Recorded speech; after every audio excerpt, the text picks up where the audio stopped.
feels like a significant cultural moment right here.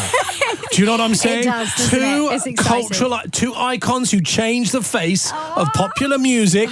The Spice Girls opened the door. Taylor Swift walked right through it. Oh, man. And she...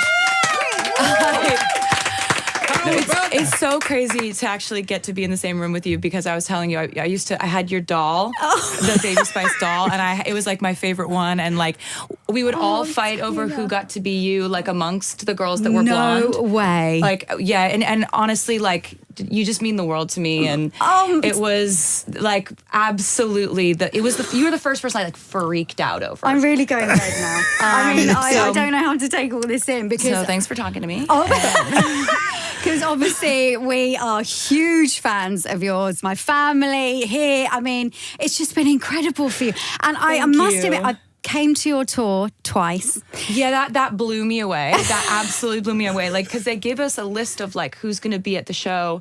And I'll just be looking over at backstage. I saw you on the list, and I was like, oh my god. So you knew, and I could see you. You could see from the stage. Because weren't you next to Taylor's mum and dad? So I was next to I was next to your mum and dad, and it was so lovely. We had such a lovely night. We chatted, and it was just so brilliant. I got to know a bit more about your music as well, because your dad was telling me. Oh my god, my dad is the most social man on the planet.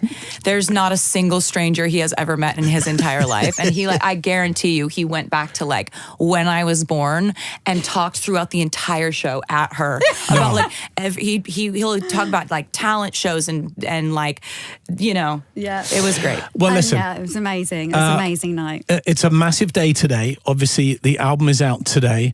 Yeah. What we all want to hear though is the first single from the album. Will you introduce it for us? It would be an honor. I am so excited about this song. It's the first song on the album and the first single. It is called "The Fate of Ophelia." That noise you can hear, that Swifties Googling Hamlet, desperately trying to find out. You know what? We gotta get the kids reading. Reading. I seem to remember though, Ophelia, she went mad and then died. Yeah, she was driven mad by love. And it's so the play on it, the hook is like, you like someone comes into your life and rescues you from the fate of being driven mad by love. Right. So, yeah. Just amazing. I mean, I've been waiting for this album. I have pre-order. And really? Yes. I've heard that the vinyl is like sparkly. It's really cool. We're all very excited about it. Oh, thank you so much. Have you got a favourite track on that? I mean, it's really hard because people ask me this, obviously, and it's so difficult to pick a favourite. I think it might be Wish List. Yeah. It's a song that was actually the last song that we made for the album, and it was the song where, like, after we finished it, I was like, "Oh, we're done. Like, we're good. We're done with this. This is the final piece." And it's a really dreamy song. It's a really romantic song. It's all about like it details all these different things that people aspire to have in their lives and all the wishes that people are making all over the world of like things in their lifestyle or things they want to buy or places they want to go. And then in the chorus, it talks about what mine would be. Right. And I'm really into that one. One of the things that you both have in common, I think, is that what the Spice Girls did and what you do, Taylor, is that you put your fans at the very front of everything you do. I definitely think that you guys did that better than anybody. And it was like, it's really fun as a fan to feel known and to feel like the artist cares about like what you actually want from them. And obviously you have to mandate and manage that relationship because you have to be an artist and have your own vision and make things for your reasons too. But you always did factor us in. I felt like us. She's saying she's talking about us. I know. It is incredible. But I think obviously that was the hugest part for us because we wrote our songs for the fans. And we were still young. We were similar ages at that time. But then the fans grew obviously, and then it becomes a family event, and that's what is so amazing. And that's what I noticed at your gigs. There's families, there's grandparents, there's kids, there's mums, dads. It's just, that's what makes it so special, doesn't it, I think? Yes. That was the Eras Tour, looking out and seeing the cross-generational sort of like you could see this is an entire family. This is a grandchild, a mother, and a grandmother. Or like you're just seeing like kind of people having these moments and shared moments together as families, and it feels like a huge honor to be a part of something like that. And that this tour was the first time I saw it so intensely. Yeah. Can I just caught a glimpse of the ring. Oh yeah, you want to see? Yeah. Yes, we do. Well, listen. So, am I right in saying that Travis designed that ring? He did. He designed it with this amazing jeweler, Kindred Lubeck is her name, and she does all of her gold engraving by hand. And I had shown him a video of like, I just thought her stuff was so cool, so I'd shown him a video like a year and a half ago. And he was just paying attention to everything, it turns out. Because when I saw the ring, I was like, oh, I know who made that. I know who made that. I know who made that. And also, you listen to me. And like, weren't you nervous though when he did good? He did amazing. For you. It was like, you really know me. You like, I didn't know what I would want, but he did somehow. And that's kind of a flex. Oh, I'm always so pleased. Congratulations, by the way. Thank you so much. But I must admit, I'm kind of thinking about, it's quite important, the hen night, and you've got a good girl gang. Oh my God. Are you angling for an invite? But everyone's scattered across the world is the thing. It's like, you would think that I had been the type of person who would have obsessed over the idea of a wedding my whole life, but I actually never thought about what I would ever do or what I would want until I met the person. Like, it's like then, so I haven't actually even thought about that. Like doing a hen do or whatever. Okay. This is the first time I have thought about that. Stop. Because I just know your girlfriends. I've met a couple of your girlfriends. Oh, they're so fun. They're great so fun, but they're so busy. That's true. Do you know what I mean? They're busy. You're just going to have to, get it in the diary. Even one night would be fun, wouldn't it? It would be fun. I want to talk about your next era. Yeah. Because what happens now? You've shared so much. I mean, we just started this one. We just started it. I was going to say, arguably haven't even really started it yet. So we've got to we're taking baby steps. We're putting one foot in front of the other. We're going to, I love this era. I love this theme of this album. It's so fun to play with.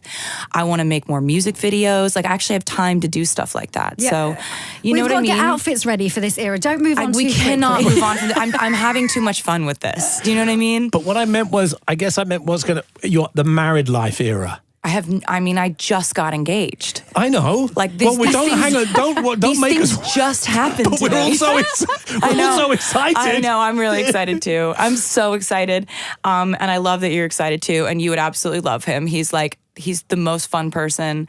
I'm sure at some point you guys will get to all hang out. But yes, he's a big, strong American football player. Yeah. He was on stage with you, wasn't he? I saw that show when he came on stage with you. He was so good. He just picked you up and he's such a natural just in life. Like he's just kind of like never been nervous about anything in his entire life. Right. So it's pretty fun. He's all the things. He's like fun and vibrant and has this infectious personality and makes me laugh so much. But like, you're looking for like there's a line in the song that says that you just wanted a best friend who you think is hot. Like, and it's kind of like, well, that's kind of it. Is it easier writing songs when you're in love or when you were single? I mean, that's it's easy. Writing songs is one of my favorite things, and I did kind of nurture a fear earlier on in my career that if I ever wasn't truly miserable in my personal life, would I be able to write? And I think that's one of the reasons I love this album so much is we were like catching lightning in a bottle every time we were writing songs for this record. And I do think that someone in your life who fuels you, who makes you more you. Everyone in my life is like, you've never been so yourself, which is this interesting thing that you've been you your whole life, but we are different shades and different ourselves at different volume levels. And this person came into my life and everybody's like, yeah, you've never been so you. And I think that comes through in music. People who fuel you, they fuel every part of you. And they make you walk taller and they make you present in a more vibrant way. And so hopefully that, bleeds into the music too. Well, listen, we completely get it. We wish you all the very best with everything. Thank you. I can't tell you how many messages we've got from your... Have you got a quick message for your fans back here in the UK? Oh, just that I love them and I miss them and I loved seeing them in those crowds every night. I could see, you know, I think one thing I wish they knew is how clearly I can see everyone in the crowd, and how much I loved seeing them experience the show and experiencing that with them, and how fun they make it for me to put out music. Like my little like weird Easter egg stuff would not be fun if they didn't truly care about the music I was putting out, and that they care about the lyrics. Like that means the world to me, and that's why I go so full out, you know, full on with the whole releasing music in weird kind of cryptic ways. You do it all beautifully. I think Thanks. the fans are It's very called happy. The Life of a Showgirl. I mean, it doesn't need me to say it. Everyone's been waiting to hear it. It's out now. A huge thanks to our special guest. What an absolute joy. Taylor Swift. Thank you for Such having a me, pleasure. guys. Yes! This is why I do music. Like in my mind, I had like the perfect album. Good morning, it's Magic Radio Breakfast. We are so excited. I can barely contain myself right now. We are delighted to have the iconic Taylor Swift with us in the studio this morning. Good morning. Good morning. It's Good lovely to have you morning. here. Welcome. It's lovely that you're excited about it. This is so nice. We're very grateful for the heads up because sometimes you like to surprise drop albums. Yeah. And you've done that in the past. Yeah. But, you know, we had time to roll out the red carpet. We dressed up smart and we knew and Yeah, we you thought, guys are great. let's I kind have of showers and clean our teeth because Taylor Swift is coming in. I'm honored. So, release parties for this incredible album are going to be out in cinemas everywhere. What can the fans expect to see in that film? So really, it's kind of a combination of what I used to do these things called secret sessions where I would invite fans to my house, play them the record before it came out, and I'd explain sort of inspirations behind different parts of songs or why I wrote things a certain way before I would play each song. So I kind of give them an inside scoop into what went into writing this particular song, then I'd play it.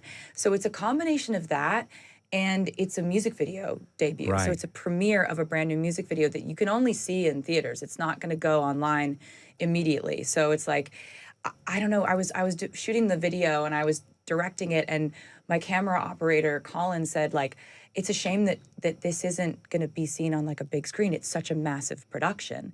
And I just was like, you're right. Yeah. Thanks, Colin. And so we kind of took that moment, and I was like, we've got to figure out something that's a more illuminating into the album process, because a music video lasts for 3.5 minutes, right?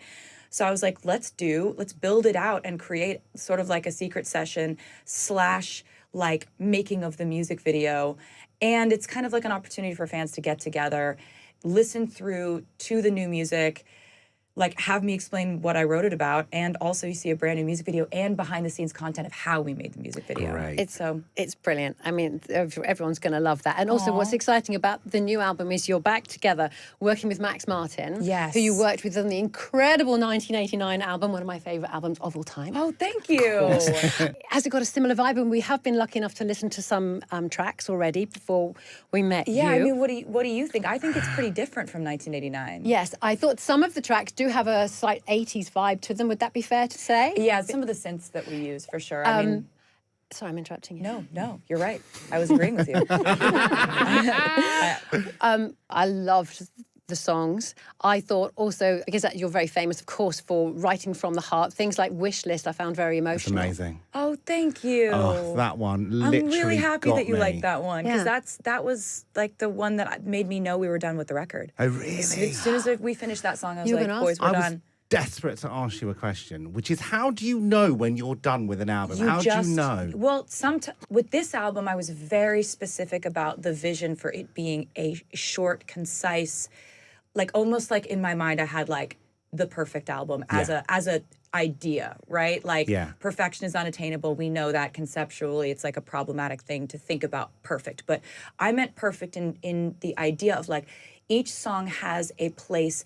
It can't be swapped out with anything else. It fits perfectly together, right? So that's when I knew that we had made, in my mind, the perfect album for this moment in my life, was when we wrote Wishlist, because it really does get me too. Like it's really emotional. It's a very accurate stance on where I'm at in life, and like, so I just like, it was a feeling. It was a feeling of like, we're done now.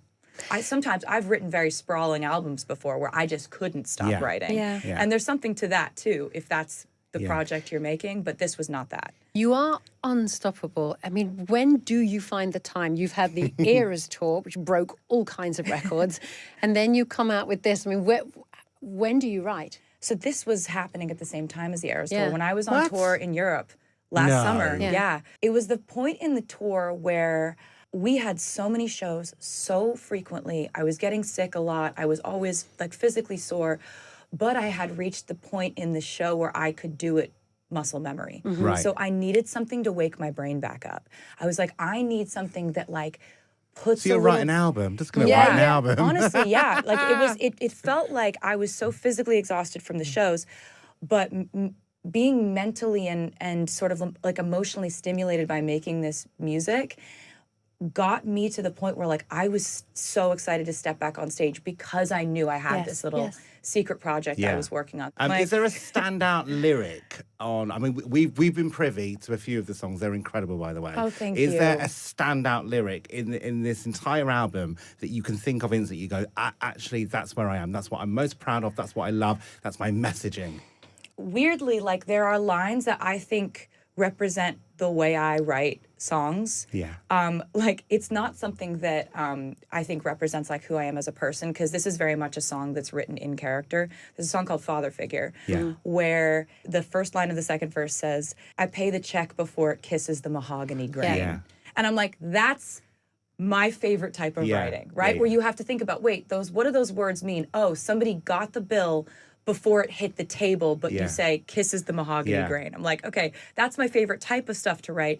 But there are some lines in the song The Life of a Showgirl that are very much sort of like the manifesto of how I've had to operate within this industry. It's a song about meeting one of your sort of idols, and they, instead of being what you thought they would be, they warn you against following in their footsteps, because they just want to be honest with you about how hard this industry is, and you do it anyway.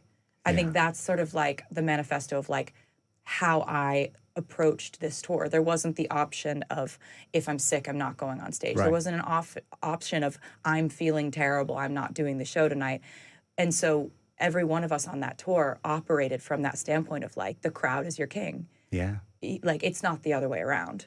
We're going to play Fate of Ophelia now. It's a first play for us on Magic. What can you tell us about this song, and we'll play it? I think that this song has some of like my favorite moments in it. Like there's this post-hook section that goes, keep it 100 on the land, the sea, the sky, pledge allegiance to your hands, your team, your vibes. And when we wrote that in studio, I was like, yes, this is why I do music. Like the way I feel when this part of the song happens. But this is a song about feeling for a long time like you might have met a similar fate to Ophelia, who was driven mad over the years slowly by love. And instead she, you know, I kind of give her a little bit of a, we reference her fate, but you talk about sort of someone saving you from that fate, and like how euphoric that feels to look at maybe your past experiences with heartbreak and feel that you've been like rescued from that by this fortuitous turn of events where you ended up finding a person that changed that for you. What an insight. Thank you so much. We've Thank loved you. having you on The Breakfast Show. Thank you. Pundits and fans alike dissect every play, every injury, and every contract clause, looking for clues about what might come next for a star like Travis Kelce. But sometimes in the midst of all this noise, a single quiet voice can cut through a perspective that no expert could ever offer. This is precisely what happened when Jason Kelce, himself a beloved veteran of the NFL, opened up about a moment that had nothing to do with touchdowns or trophies. The story he shared wasn't about the game itself, but about family, and more specifically, about his daughter Wyatt's innocent but heartfelt plea regarding her uncle. When Wyatt, Jason's eldest, overheard the grown-ups talking about the possibility of Travis ending his playing days sooner rather than later, her reaction was instinctive and pure. She didn't see her uncle as a living legend or a future Hall of Famer. To her, he was simply Uncle Travis, the fun-loving presence at family gatherings, the one who always seemed to have just enough energy left to play hide-and-seek or start a spontaneous dance party in the living room.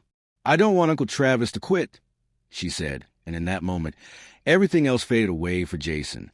For a man who had spent years making decisions based on physical health, team needs, and financial security, Wyatt's words were a poignant reminder of the real stakes behind every choice. The NFL is a business, yes, but it's also a stage where family dramas play out in the background, often unnoticed by those watching from the stands or at home. Wyatt's view was untainted by the concerns that drive the adult world. She wasn't worried about roster depth or playoff implications. She was thinking only about the joy and comfort that came from having her uncle around in a way that felt permanent, safe, and familiar. For Jason, who had recently grappled with his own decision to retire, Wyatt's innocent wish echoed in his mind. He remembered his own childhood, the heroes he looked up to, and the way their presence seemed to anchor his world. The thought of taking that away from someone he loved was almost too much to bear. It's easy to forget, in the high-stakes environment of professional sports, that every athlete is part of a network of relationships that stretch far beyond the field. Each game played, each season endured, is a chapter not just in a career, but in the lives of everyone who loves and depends on that player. For Wyatt, the prospect of Travis no longer playing football wasn't a matter of sports history or legacy. It was a loss she couldn't quite articulate, but felt deeply all the same. Jason recounted how Wyatt's simple declaration left him speechless, and for a moment, he was just a dad, not a football star, not a podcast host. He was reminded of how change can ripple through a family, sometimes in unexpected ways. The world might see Travis Kelce as a larger-than-life figure, but to the Kelce family, he's a source of laughter, support, and love. In that way, Wyatt's perspective is a window into a truth that often gets overshadowed by the spectacle of professional sports. The bonds that tie families together are stronger than any athletic achievement, and sometimes the most meaningful moments happen away from the cameras. Whether or not Travis decides to hang up his cleats, this story lingers because it taps into something universal. We all have people in our lives who fill roles so vital that the thought of losing them, even as something as understandable as retirement, feels like too much to bear. Wyatt's words remind us that behind the headlines and highlight reels are the quieter stories of connection and affection that define who we are. As Jason's voice softened while sharing the story, listeners felt the weight of his emotion. It was a rare glimpse behind the curtain, into the vulnerable space where professional pride meets personal love. In the end, the question of when Travis Kelce will retire isn't just about age, injuries, or statistics. It's about the people who will feel that decision in ways the public may never fully grasp. Wyatt's longing for her uncle to stay just a little longer isn't just a child's wish. It's a testament to the enduring power of family and the memories that matter most. And that is a story worth telling again and again,